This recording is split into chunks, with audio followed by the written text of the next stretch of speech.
네, 새정치민주연합 성북갑 유승입니다. 좀 짚고 넘어가야 될 것은 참여정부 때라든지 국민의당 정부 때 방송위원 또는 방송통신위원을 현직 판사로 임명한 적이 없고, 또 방송통신위원의 경우에도 현직에서 물러나서 변호사 활동했던 분들이 임명되었음을 알려드립니다. 후보자께 질의하겠습니다. 후보자께서는 76년도에 대학에 입학하셔서 81년도에 사시 합격하셨죠? 네, 그렇습니다. 예. 그리고 86년도에 군대에서 제대하셨죠? 네, 그렇습니다. 예, 제대하자마자 서울민사지법 판사로 재직하셨죠? 네, 그렇습니다. 예. 그때 동시에 한참 큰 개발붐이 있었던 지하철 4호선 연장 착공이 있었습니다. 그래서 이 안산에 있는 한대와 상록수 이 역이 그 연장 착공되었던 그 시점입니다. 그런데 여기 표에 보다시피 이곳이 바로 상록수역이고 이것이 바로 한양대역입니다. 이 가운데 지점에 후보자께서 그 당시에 일정한 토지를 매입하셨죠? 네, 토지를 매입한 사실이 있습니다. 예, 매입한 사실이 있죠. 이것이 바로 그 당시에 역세권으로 좀 전에 말씀드렸듯이 굉장히 큰 개발붐이 일어났습니다. 그때 얼마에 매입하셨죠? 그때 제 지분으로 치면은 3,700만 원. 3,700만 원에 매입했는데 그 당시에 3,700만 원이라고 하는 돈이 어느 정도의 액수에 해당하는 겁니까? 제가 알기로는 송파구에 그 당시 40평 정도의 아파트를 매입할 수 있는 굉장히 큰 돈이죠. 그런데 군대에서 제대하자마자 군 법무관으로 계셨다고는 하지만 그 자금이 어디서 마련이 된 거죠? 원래 제가 가지고 있었던 예금이 있었고, 그리고 제가 84년에 결혼을 하면서 결혼 과정에서 받은 축의금도 있었습니다. 그리고 어머님으로부터 상속받으신 건 없었나요? 나중에 그 부동산을 매입할 때 일부 부족한 부분이 있어서 그렇다고 한다면, 받기도 그리고 이 매입의 목적을 여기 보면 제출된 자료에 보면은 노후 대비라고 그렇게 되어 있습니다. 그런데 이 지역이 노후를 대비하기에는 굉장히 번잡하고 번화한 곳이고 굉장히 그 밀집된 지역인데 이 지역에 한번 가보셨습니까? 매입하기 전에? 네, 물론 가봤고 그 노후 대비의 의미는 거기에서 뭐 주택을 짓고 살겠다는 예, 알겠습니다. 예. 그런데 두 가지 의문이 있습니다. 이것이 2010년도에 1억 9천만 원에 매도가 되었죠? 네, 그렇습니다. 예, 평당 얼마에 매도하셨습니까? 그래서 평당은 제가 정확하게 잘 기억 못하겠습니다. 예, 560만 원에 매도하신 걸로 그렇게 되어 있습니다. 네. 그런데 실거래가가 얼마인지 아십니까? 2010년도에 이 땅이 실거래가가 대략 예. 1,000만 원에서 1,200만 원으로 되어 있습니다. 그렇다고 한다면 560만 원에 왜 팔으셨습니까? 이렇게 싼 가격에 왜 팔으셨습니까? 저는 그 당시 시세대로 팔았고, 실거래대로 지금 그 계약서를 쓰게 된 것이 96년도에 법이 만들어진 거 알고 계시죠? 네, 그렇습니다. 다운 계약서 못 쓰죠? 네, 그렇습니다. 예, 이런 의혹이 듭니다. 혹여라도 지금 그 당시 실거래가가 1,000만 원 내지 1,200만 원이었는데 560만 원에 계약을 했다. 그렇다고 한다면 이 다운 계약서를 혹시 쓴 거 아니냐라고 하는 그런 의혹이 있을 수가 있습니다. 이 부분에 대해서 말씀해 주십시오. 그 실거래가를 그렇게 말씀하시는 것에 대해서는 알지를 못합니다. 그리고 그 당시 나름대로는 최대의 가격을 받고 매매한 것이고 다운 계약서는 절대로 작성한 사실이 없습니다. 사실입니까? 네, 그렇습니다. 예. 다시 한번 묻겠습니다. 혹시 이것이 다운 계약서를 작성해서 혹여라도 세금을 덜 내려고 한 것은 아니었다라고 말씀하시는 거죠? 그렇습니다. 네, 그러면은 답변 이유라도 이것이 만약에 거짓이라고 할 경우에는 방송통신위원장에서 즉시 물러날 것을 약속할 수 있나요? 네, 그럼 책임을 지겠습니다. 예. 배우자 신고 예산도 이제 신고가 되고 보고가 되었습니다. 그리고 본인의 것도 있고 장녀의 것도 있지만 2011년에서 2012년도에 이 시점에 보면은 저희가 그 보고받은 자료를 분석을 해보니까 네. 좀 석연치 않은 점이 있습니다. 이 부분에 대해서 좀 질의를 드리도록 하겠습니다. 네. 2011년 후보자 예금이 7억 6,500만 원에서 상속받은 아파트 매매금 10억 7천만 원을 포함하면 18억 3,500만 원이 되어야 합니다. 그런데 실제로는 17억 8천만 원으로 약 5,500만 원이 차이 나고 후보자의 연봉을 감안하면 약 1억 5,500만 원이 차이가 납니다. 네. 그리고 후보자의 보유자 예금도 2010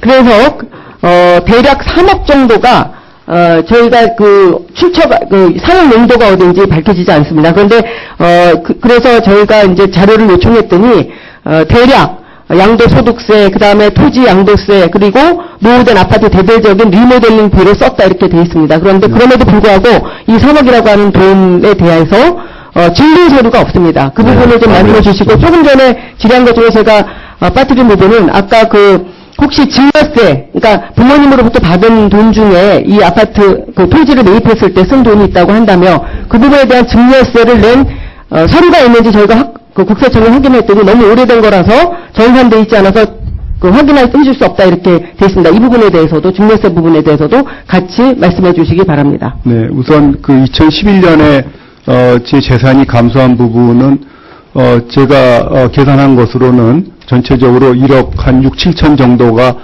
제 것과 제 처의 것을 합해서 줄어든 것으로 알고 있습니다. 그때 상속받은 아파트를 매도하고 양도소득세를 4,500만 원 가까이 냈고, 또 아까 말씀하셨던 그 안산의 토지를 매도하고 양도소득세를 2,300~400만 원 낸 것으로 기억이 됩니다. 그리고 제가 지금 92년부터 현재까지 계속 같은 아파트에 살고 있는데 20년이 지나서 노후됐기 때문에 그 아파트를 상당히 많은 비용을 들여서 대대적인 리모델링을 했습니다. 구조도 좀 바꾸고요. 그리고 결혼 이래로 뭐 계속 쓰던 침대라든지 가구 같은 것도 리모델링하는 과정에서 많은 돈을 들여서 새로 구입을 하게 되었습니다. 그런 지출이 많아서 그것이 감소했다고 생각을 합니다. 그리고 그 안산 대지 구입과 관련해서 제가 그 부모님한테 도움을 받은 부분은 정확한 기억은 안 납니다만은 몇백만 원에 지나지 않았던 것으로 기억을 하고 그 부분에 대해서는 그 당시 증여세를 낼 정도는 아니라고 생각을 합니다. 네, 나중에 궁금한 점이 있으면 보충 질의해 주십시오. 죄송합니다. 네. 깜짝 놀라서. 자료 요출 두 가지 하겠는데요. 아까 말씀하신 대로, 부동산 실거래 제도 도입은 제가 아까 약간 1996년이라는데 2006년이 맞고요. 안산시 상목구 사동 땅 1986년 매입 시에 자금 출처 관련해서 저희가 자료 요청을 처음에 제출했을 때는 부모님 도움을 받은 것으로, 그리고 본인의 저축 이렇게 돼 있거든요. 그런데 지금 말씀하실 때는 부모님의 도움은 이제 좀 미미했다고 이렇게 말씀을 하셨습니다. 그래서 다시 이제 요구를 드리는 거는 86년도 안산 땅 매입비로 쓴 3,700만 원의 자금 출처 자료에 대해서 좀 세세하게 제출을 해주시고요. 그리고 2012년은 최성준 방송통신위원장 후보자가 대법관 후보 추천 시절입니다. 그래서 제가 이 질의를 아까 드렸던 건데 2011년에서 2012년 대략 예금 내역상에 후보자 주장은 1억 5천이 비는 거고 제가 주장하는 거는 3억 정도 되는데, 어쨌든 사용처에 대해서 아까 대대적인 리모델링 비용 이렇게 말씀을 하셨는데 그걸 포함해서 사용처에 대해서 내역을 서면으로 좀 제출해 주십사 하는 말씀을 드리고요. 정교조 관련해서 그때 명단 공개에 대해서 이 가처분 신청을 했는데 그 부분에 대해서 받아들였습니다. 가처분 신청을 기각을 했죠. 네. 그때 기각한 판결문이 있으면 그걸 좀 네. 자료를 제출해 주시 바랍니다. 네, 점심시간을 이용해서 준비해 주시고 제출해 주십시오. 새정치민주연합의 유승희 의원 질의하십시오. 네, 새정치민주연합 성복갑 유승희입니다. 후보자께서는 지금 우리나라 최저임금이 얼마인지 아십니까? 시간당 네. 5,000원이 채 안 되는가? 얼마 전까지 4,860원이었고 네. 최근에 5,210원이 됐습니다. 최저임금이. 네. 최저임금을 기준으로 해서 한 달 내내 정말 주말도 없이 일을 하면 얼마 정도 버는지 아십니까? 116만 원 정도 예. 벌 수 있습니다. 그런데 후보자께서 지금 2008년부터 2013년 동안 외부 강의 명목으로 6천만 원 정도의 부수입이 있었습니다. 그건 알고 계시죠? 예. 특히 이제 2010년도 제가 예를 하나 들어보면은 8월에 보면 오후 2시에서 4시까지 이게 근무 시간에 해당하는 시간이죠. 그 2시간 동안 대한변협에서 강의료로 152만 9,600원을 수령한 것으로 그렇게 되어 있습니다. 네. 사실 맞습니까? 네, 그렇게 알고 있습니다. 예. 그리고 2008년도 2013년도까지 2008년에서 2013년까지는 키사 한국인터넷 진흥원에서 인터넷 주소 분쟁 조정위원회 활동을 하면서 수당으로 총 3천만 원을 받으셨어요. 이것을 또 우리가 계산을 해보니까 한 해 참석에 120만 원을 받는 것으로 그렇게 돼 있습니다. 그래서 그 인터넷 주소 분쟁 조정 수당으로 1,600만 원을 받은 것으로 그렇게 되어 있는데요. 이 부분에 대해서 어떻게 생각하십니까? 인터넷 주소 분쟁 조정위원회 활동을 하면서 받은 것은 조정 사건을 맡아서 처리하게 되면 한 건당 약 70만 원 정도의 수당을 받습니다. 그래서 그동안 30여 건의 사건을 처리를 해서 거기에 해당하는 수당을 받은 것이고요. 강의료 부분에 대해서 어떻게 생각하세요? 아까 하나의 대표적인 예로 드신 그 대한변호사협회 그 강의 부분은 대한변호사협회가 1년에 한 번씩 그 큰 호텔에서 그거 알고 있는데요. 네. 이 문제가 뭐냐면 지금 그 당시에 후보자가 민사지법의 부장판사로 있으면서 대한변협 그리고 지방변호사회, 변리사회 같은 업무상 직접적 관계가 있을 수도 있는, 연관이 있을 수도 있는 이해관계 단체에서 고액의 강의료를 받았다라고 하는 것입니다. 이것이 해석하기 나름이긴 한데 어떻게 보면 뇌물성일 수도 있다. 뇌물의 성격일 수도 있다. 이렇게 볼 수 있는 것입니다. 이 부분에 대해서 어떻게 생각하십니까? 대한변호사협회나 서울지방변호사회는 전체 변호사가 속해 있는 단체이기 때문에 그러니까 부적절한 처신인지 아닌지는 말씀해 주십시오. 그 부적절한 처신이라고 생각하지는 않습니다. 그렇지 않습니까? 네. 그런데 고위법관으로서 철저한 자기관리가 필요한데 이해관계가 있는 그 단체에 가서 강의를 하고 2시간 만에 152만 9천 원, 150만 원을 수령했다라고 한다면 이 부분에 대해서 일반적인 상식으로 봤을 때 어떻게 이해가 될까요? 이 오해가 받을 수 있는 자리 아닐까요? 네, 그 외부에서 보시기에는 뭐 오해도 있을 수 있습니다만. 외부에서 보면 오해가 있었을 거고 내부 논리에서 하면 그렇지 않습니까? 왜냐하면 이 문제를 지적하는 거는 방통위원장이라고 하는 자리 자체가 굉장히 많은 통신업계, 특히 방송업계 다 복잡한 이해관계가 얽혀 있습니다. 그러면 공평하게, 공평무사하게 이런 이해관계를 넘어서 판단을 할 수 있고 이 부분에 대해서 투명하게 일을 할 수 있는 거냐라고 하는 그런 의구심이 든다는 점입니다. 이 부분에 대해서 그래도 외부에서 볼 때는 문제가 있어도 내부에서 봤을 때는 전혀 문제가 없다. 이 말씀이십니까?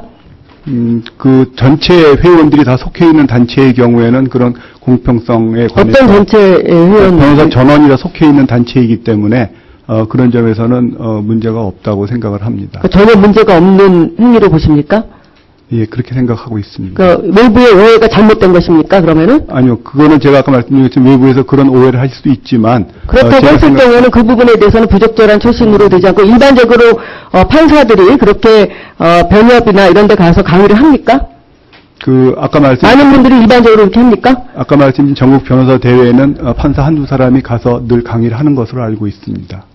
늘 그렇게 합니까? 네, 그렇게 하는 것으로 알고 있습니다. 주제를 바꿔가면서 어느 해는 지적재산권, 어느 해는 뭐 노동, 어느 해는 뭐 환경 이렇게 바꿔가면서 하는 것으로 알고 있습니다. 예, 그렇게 보신다면은 제가 질의를 할 의미가 전혀 없다고 생각을 합니다. 왜냐하면은 이 통상적으로 봤을 때 일반적으로 시급 5천 원도 안 되는 시급을 받으면서 일하는 일반 서민의 입장에서 봤을 때 그 부분을 어떻게 그냥 아무런 문제 없이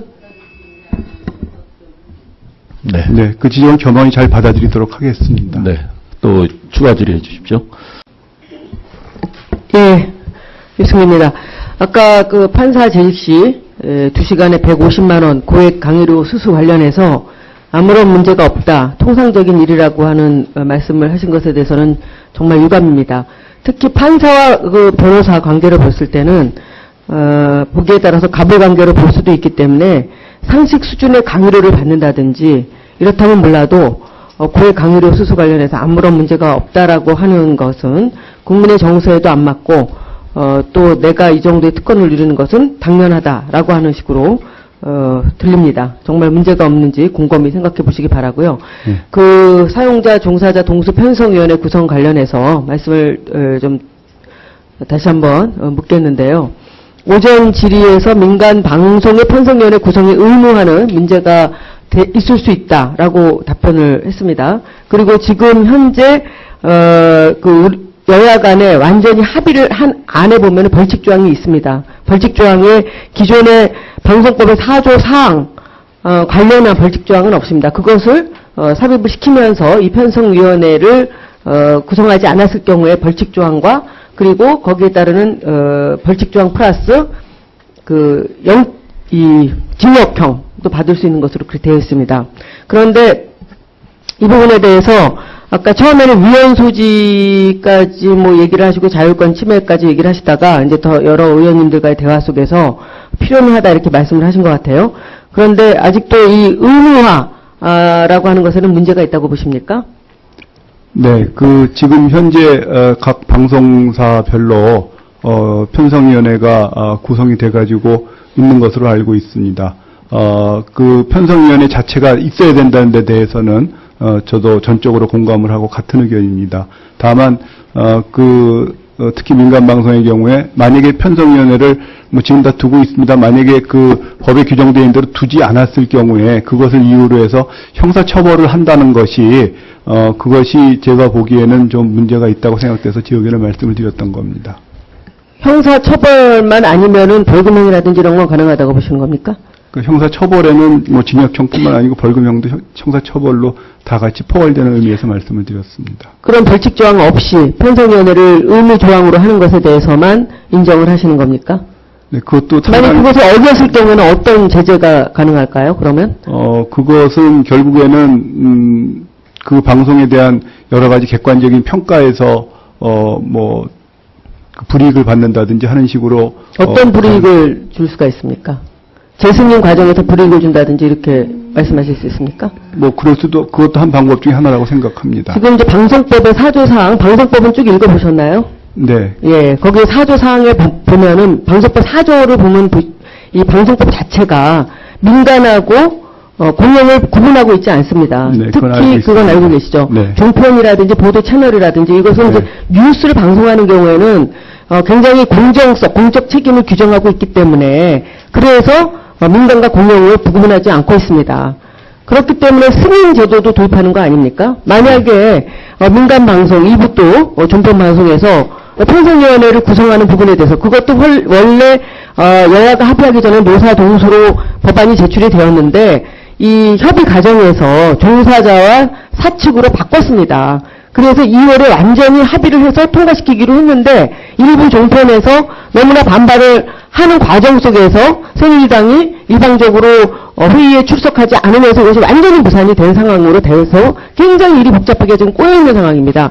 사실 지금 후보자께서 방송통신위원장으로 만약에 되신다면 이 문제를 어떻게 보실 예정입니까?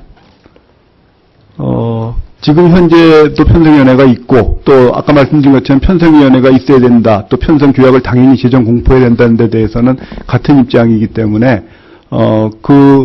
규정을 두되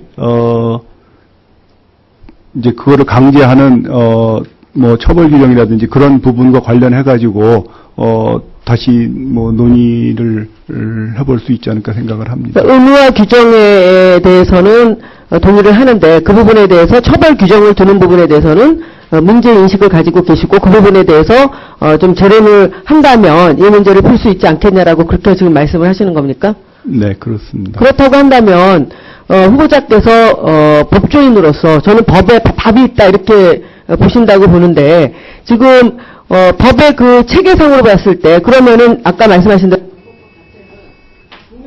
1분만 더 하세요. 민간을 구분하고 있지 않은 상황인데 네. 구분하지 않는 걸 전제로 했을 때 그럼 민간만 그런 규제를 빼준다라고 하는 것은 맞지 않지 않습니까? 앞뒤가 안 맞는다라고 보는데 그 부분에 대해서는 어떻게 보십니까? 그러니까 그래서 민간만 만약에 그것을 뺀다라고 하면은 그러면은 차라리 종편이라든지 이런 부분들의 경우에는 그럼 우리가 왜 승인을 받아야 되느냐? 우리가 왜 간섭을 받아야 되냐? 이 편성에 관한 부분이지 사실 이 편성위원회를 두도록 하는 것도 경영을 침해하는 것이 아니거든요. 언론의 자율성, 독립성, 자율성 이런 부분 때문에 편성의 자율권을 침해받지 않기 위해서 이 4조 4항에 규정을 하고 있는 거 아닙니까? 이거 강화한 거 아닙니까? 네. 부강한 것이거든요. 편성위원회를 이번에 둔 것은. 그러면 다시 한번 말씀해 주시기 바랍니다. 그러니까 뭐 누차 말씀드리면 편성위원회가 당연히 존재해야 되는 것에 대해서는 저도 같은 의견입니다. 다만 그 공영방송의 경우에는 민영방송보다 공공성이 더 강하기 때문에 거기에 어떤 강제적인 면이 좀 있어도 문제가 없지만 민영방송의 경우에는 그 부분이 적절하지 않다는 그런 뜻에서 말씀을 드렸습니다. 네, 또 시간을 더 가지시죠. 자. 예, 아까 편성위원회 구성 관련해서 이 기본적으로 종편에 대해서는 민영방송, 민간방송에 대해서는 공적 책임의 분량이 공영방송과 다르기 때문에 규제에 있어서도 다른 룰을 적용해야 된다 이렇게 말씀을 하셨습니다. 그렇다고 한다면 지금 아까 그런데 방송법상으로는 민간방송하고 공영방송을 지금 구분하고 있지 않지 않습니까? 그리고 승인제도라고 하는 것도 어떻게 보면은 그만한 공적 책임을 부여하기 때문에 승인제도가 있는 거고 또 승인제도의 전제에는 종합편성이라고 했을 때는 보도 채널, 그러니까 보도를 뉴스 기능을 갖고 있기 때문 아닙니까? 그렇다고 한다면 이 공적 책임의 분량, 공적 책임의 무게 이것을 어떻게 판단을 합니까? 이 법이 없지 않습니까? 어떤 법에 의해서 공적 책임의 이 분량을, 무게를 구분할 수 있냐는 거죠.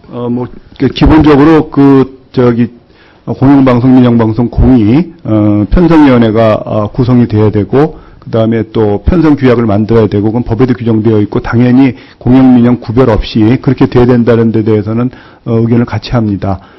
다만, 제가 말씀드렸던 것은, 법에 그런, 규정을 두어서 강제를 하는 것이, 민영방송의 기본적인 성격과 혹시 배치될 염려가 있다라는 그런 취지에서 말씀을 드립니다. 어떤 측면에서 배치될 수 있다라고 보는 거죠? 지금 법적 체계상으로는 현재 구분을 하고 있지 않습니다. 그러니까 지금 후보자께서 주장하는 대로 한다면 그 공적 책임의 부분에 대해서 민간과 그다음에 공영하고 구분이 돼야 됩니다. 그러나 지금 그렇게 돼 있지 않습니다.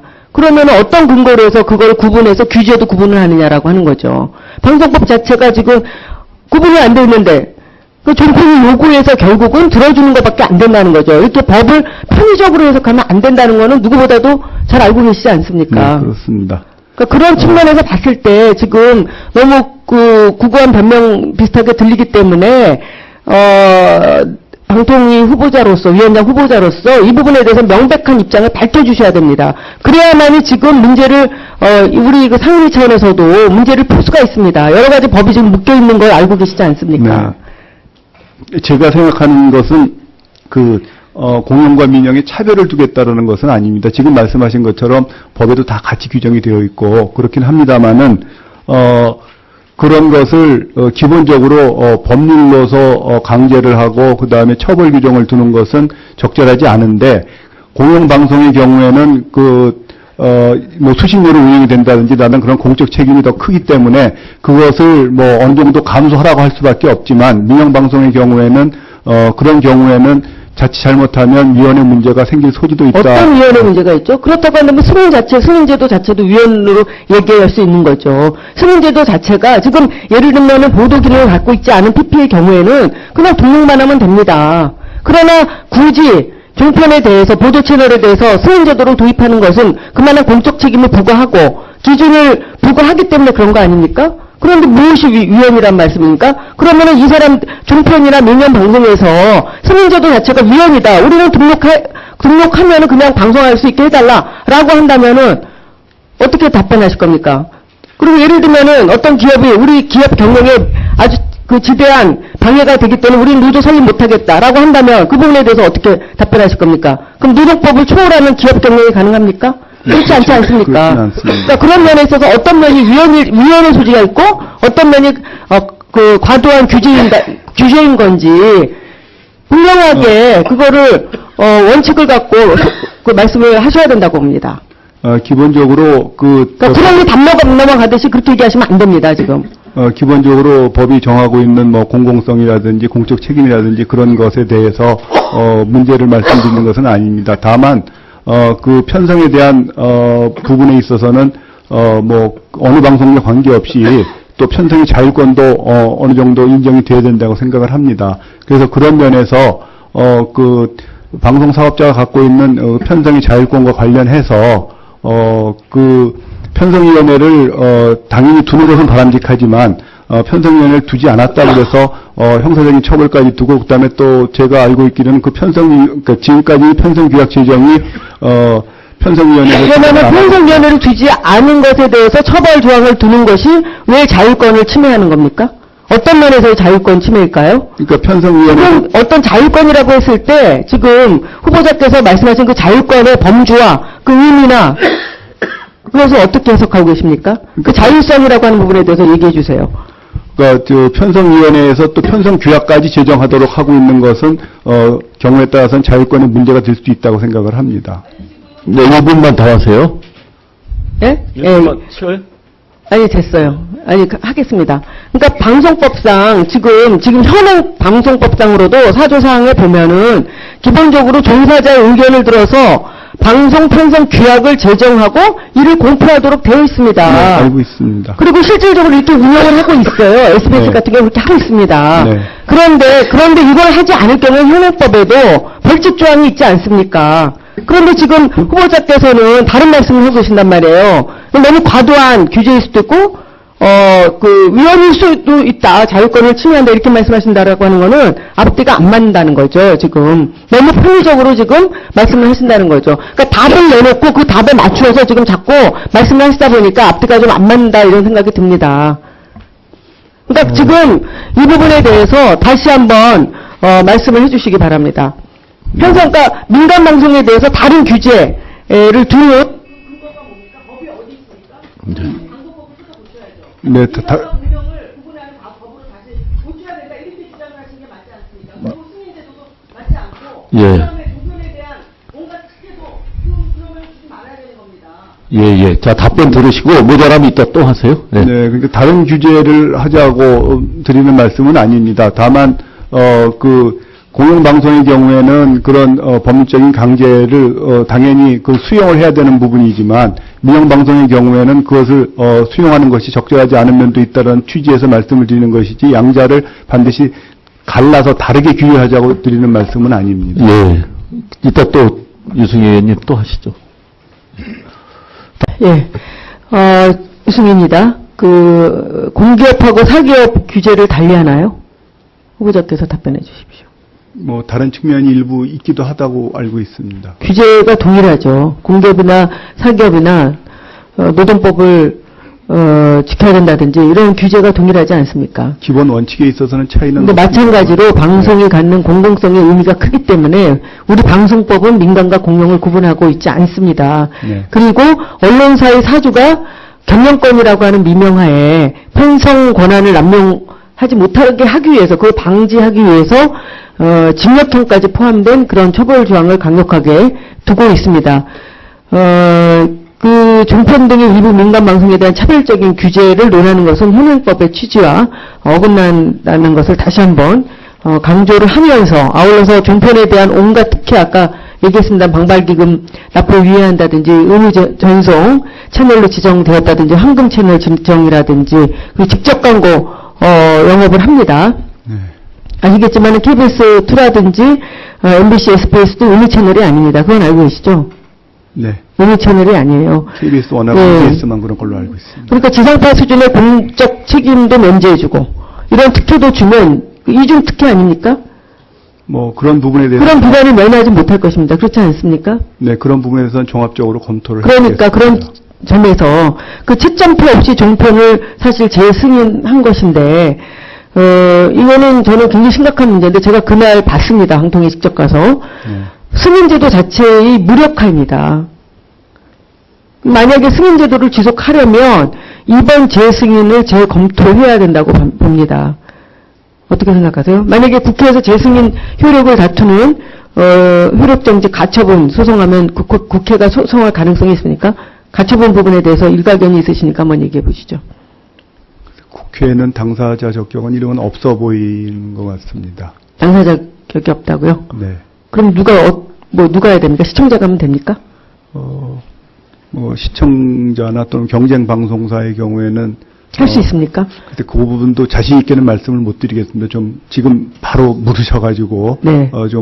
법리상 검토가 필요한 부분이라고 생각합니다. 국회는 당사적 성격이 없고 그러나 제3자가 할 수는 있다. 이런 말씀이시죠? 그러니까는 결국에는 국회라는 전체를 부인하는 게 아니고 결국엔 그 방송으로 인해서 어떤 피해를 입을 수 있는 그런 기관이든지 사람이든지 하는 경우에는 가능성이 있어 보인다는 취지입니다. 피해 당사자는 할 수 있다. 간접적 피해 당사자도 할 수 있다는 말씀이시죠? 네, 그 간접의 범위가 이제 어디까지 가느냐는 좀 생각을 해봐야 될 것 예. 같습니다. 제가 볼 때 이 대충 넘어가려면 승인제도 자체를 저는 없애야 된다고 봅니다. 등록제로 차라리 하는 게 낫겠다 이런 생각까지 제가 했습니다. 그래서 그 부분에 대해서도 근본적으로 좀 검토를 해야 된다고 보고요. 해직 언론인 부분에 대해서 재판 중인 사항이라 얘기할 수 없다고 이제 말씀을 하셨는데 지금 소송 중에 그 MBC는 막대한 재원을 가지고 소송 전쟁을 하지만 그 당사자들은 개인입니다. 그러면 대법원 판결까지 거의 5년 이상이 걸릴 수도 있는데 얼마나 그 가혹합니까? 이런 부분에 대해서 방송통신위원장이 단순히 재판 중이라 어떻게 할 수 없다라고 한다면 후보자로서 계속해서 그렇게 말씀하실 겁니까? 어떤 의지도 안 보이실 겁니까? 그 부분에 대해서는 지금 우선 당부를 떠나서 해직 언론인들에 대해서는 매우 안타깝게 생각을 하고 있습니다. 그래서 결국에는 각 방송사에서 이제 해결을 직접 해야 될 부분인데 가능하면 각 방송사에서 판결 내용을 아직 확정되고 안 되고 진행 중인 것이지만은 재판 진행 과정에서 서로 상생을 하는 그런 타협을 하는 방안도 있다고 생각을 합니다. 그래서 그 부분에 대해서는 각 방송사가 좀 적극적으로 나서줬으면 하는 그런 기대는 해봅니다. 예, 바로 그 지점입니다. 방송사가 적극적으로 나설 수 있도록 하는 그 지렛대 역할을 누가 할 수 있다고 봅니까? 그런데 방통위원장이 할 수 있습니다. 그리고 저는 그 부분에 대해서는 방통위원장 후보자가 방통위원장이 되시면 대통령과 진지하게 논의하셔야 된다고 봅니다. 국민의 화합적 차원에서도 그렇고 그야말로 상생을 위해서 그런 치유하는 역할이 있어야 된다고 봅니다. 어떻게 생각하세요? 그 부분에 관해서 또 방통위가 직접 나서서 어떤 요구를 하게 되는 것이 경우에 따라서는 또 방송사에 대한 간섭이 될 수도 있을 것 같습니다. 그래서 바라건대 각 방송사가 자율적으로 그런 부분에 대한 좀 인식을 해주었으면 하는 기대를 해봅니다.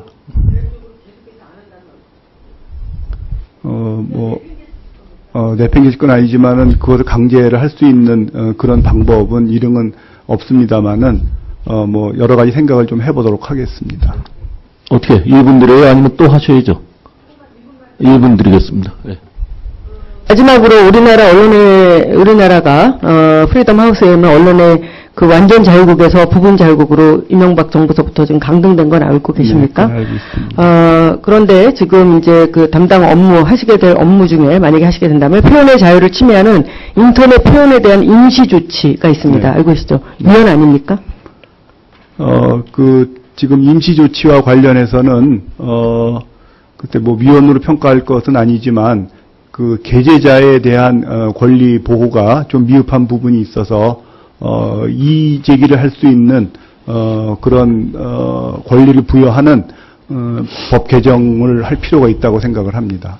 그러니까 사기업이 임의로 개인의 게시물을 삭제하는 것은 위헌의 소지가 저는 있다고 봅니다. 좀 적극적으로 해석하면 이건 위헌이라고 보고요. 그런 측면에서의 적극적인 조치가 필요하다고 봅니다.